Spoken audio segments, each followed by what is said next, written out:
Pip's quiet heart. Pip the squirrel had a heart that felt like a ball of yarn after a kitten played with it, all tangled and knotted. He couldn't quite figure out which way was up or which way was down. He tried to untangle it by scurrying faster, gathering more nuts and chattering louder. But the more he scurried, gathered, and chattered, the tighter the knots seemed to become.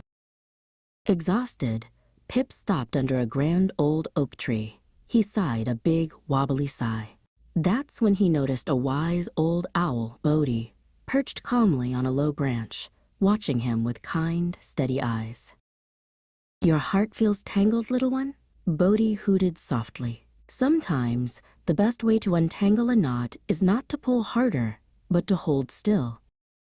Pip tilted his head. Stillness? That sounded very different from scurrying. He tried to sit very, very still, but his paws twitched, his tail flicked, and his mind raced like a tiny whirlwind.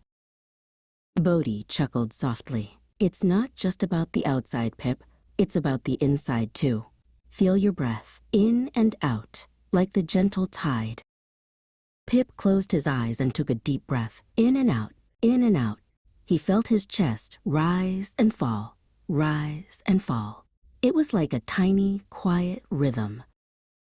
Slowly, ever so slowly, the tight knots in his heart began to loosen. The whirlwind in his mind began to slow down, like leaves settling after a breeze.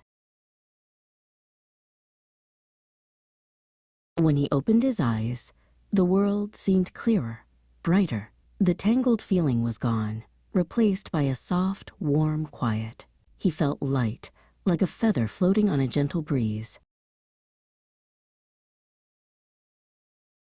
Pip smiled at Bodie. "Thank you," he chirped. "My heart isn't tangled anymore." Bodie winked. "Remember, little one, even the biggest knots can be untangled with a little stillness and a lot of breath."